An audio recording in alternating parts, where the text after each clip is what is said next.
Welcome to your Introduction to Psychology, BPCC-101.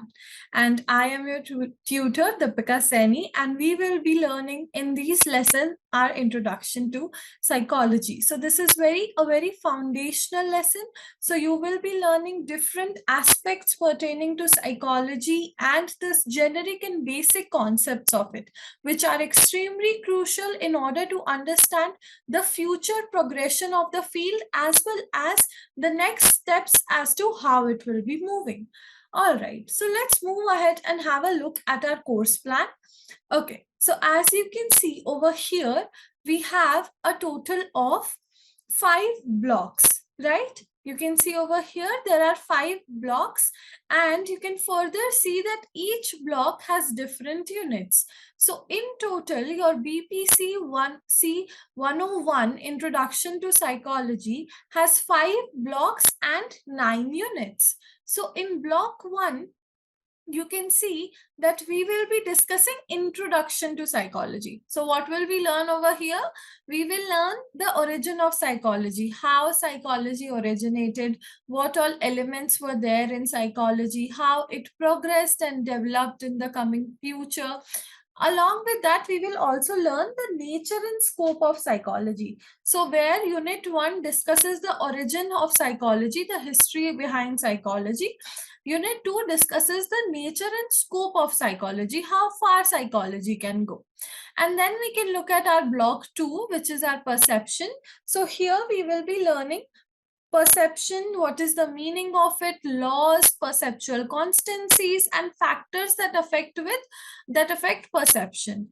Along with that, we also have Unit 4 in this. So in Unit 4, you will be learning types and errors of perception. Okay, so over here, you will get to learn what are the different types and errors of perception.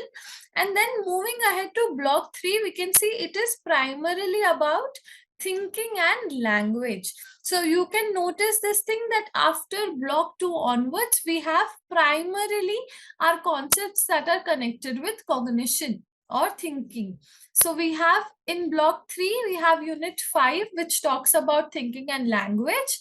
In block 4, we have learning and memory, where Unit 6 is dedicated to learning and Unit 7 is dedicated to memory. However, in block 5, we can see that Unit 8 is dedicated to motivation and Unit 9 is dedicated to emotion. So this makes in total your 5 blocks and 9 units.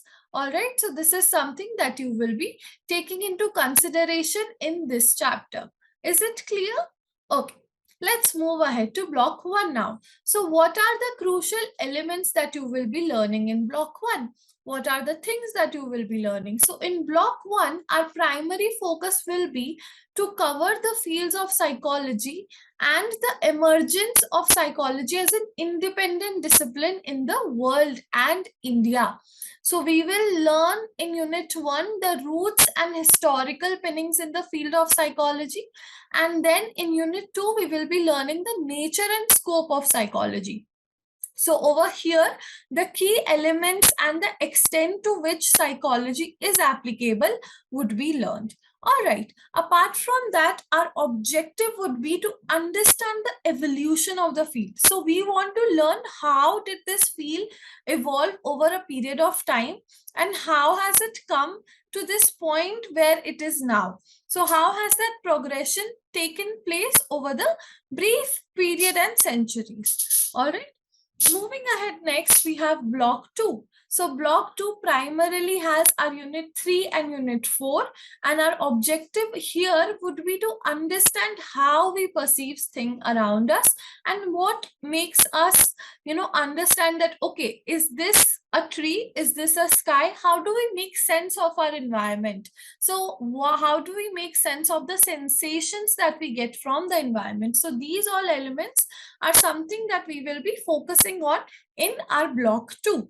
So here, as you can see in the picture above, there are two people standing at the other end. One says it's a 6, one says it's a 9. So that is perception. So that is something that we will be learning in depth, and what are the different types and errors in perception, what are the laws of perception, and theoretical underpinnings of the concept perception. All right. Moving ahead, next we have another concept in this, which is block 3 are thinking and language. Now, thinking and language is an important cognitive aspect. Why so? Think about it.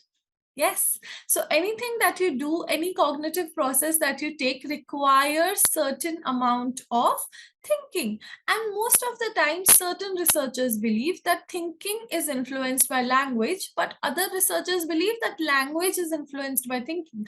So this is something that we will be understanding, how these two elements play a role together.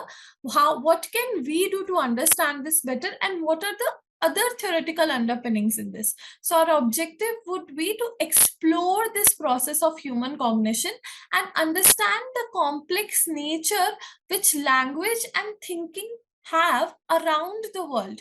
And we can see that language is an unavoidable factor in our life, that the fact that you can listen and understand me right now is because I'm using the same language that you might be speaking, or a language that you are comfortable with, right? So this is why it is important to understand the process of thinking and language. So in this block, we would move towards a more cognitive side.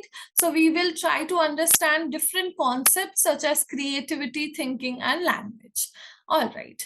So this is going to be a very exciting block where you will get to know different roles that these mental and cognitive process that you cannot observe but play a crucial role. All right. Moving ahead, next we have our block 4.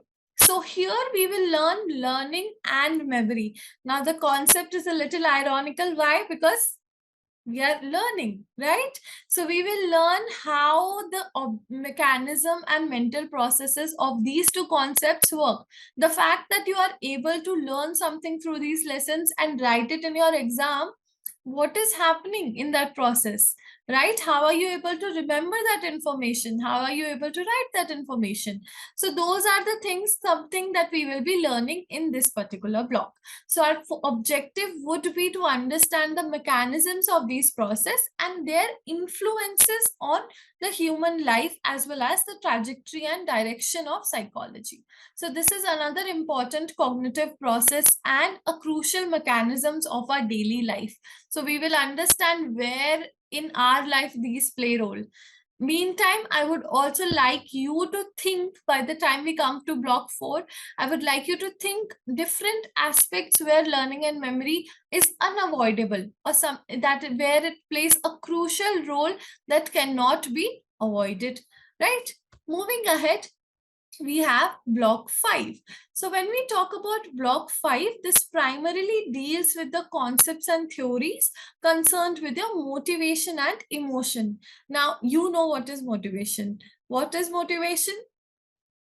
Correct. So motivation is something that motivates us, that pushes us to do certain actions, to complete certain tasks. Like if you're hungry, you'll go and eat something, right? So that's also a motivation, that you're motivated to eat, right? Similarly, so unit 8 would be concerned with understanding the process of motivation, and unit 9 will be concerned with understanding the process of emotion. So how emotion plays a crucial role, how emotions develop, and how they influence the human behavior.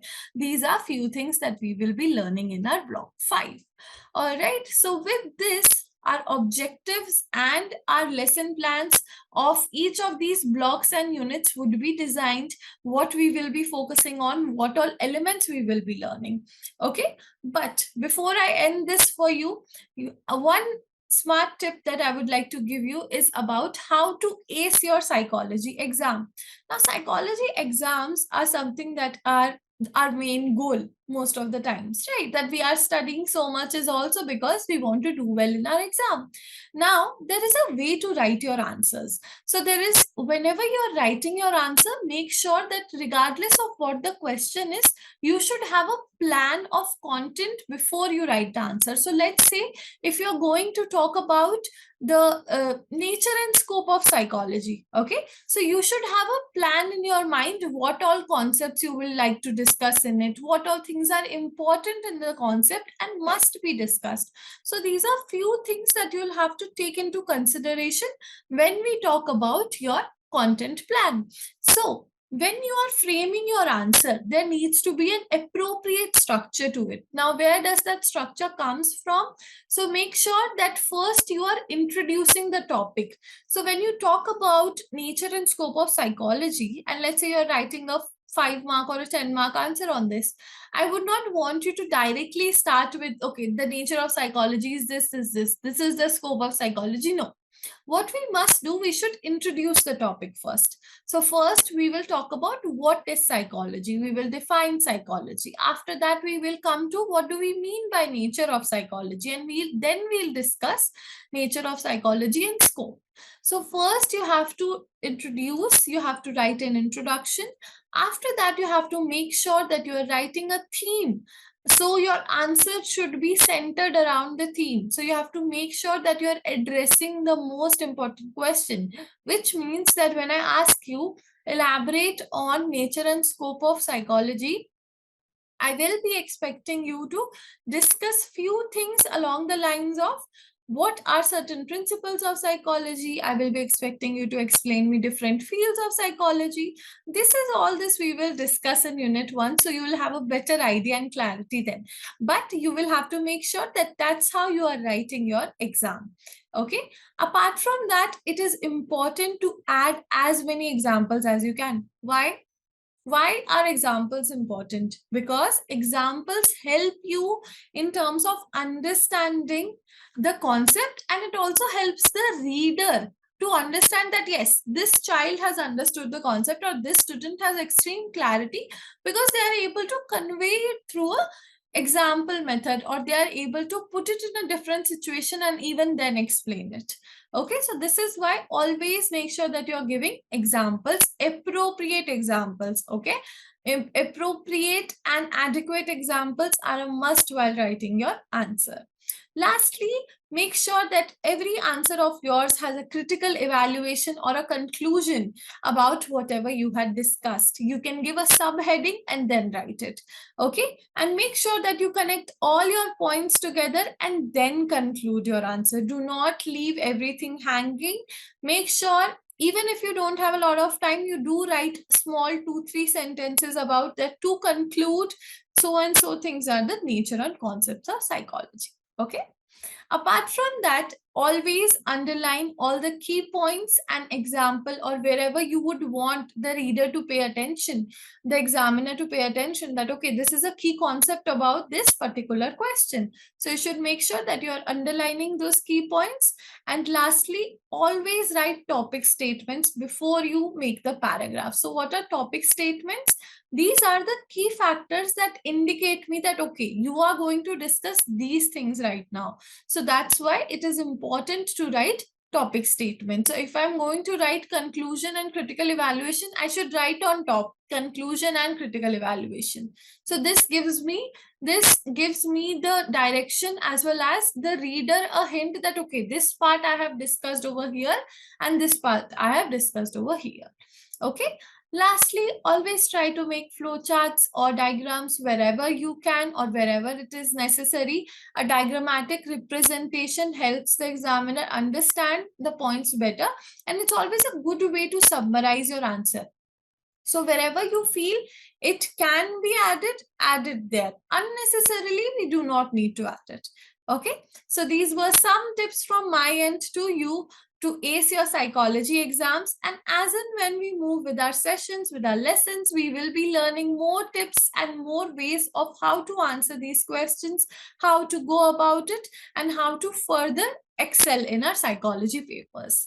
All right, so that will be all for our today's introduction and I hope to see you in the next session. Till then, happy learning and take care.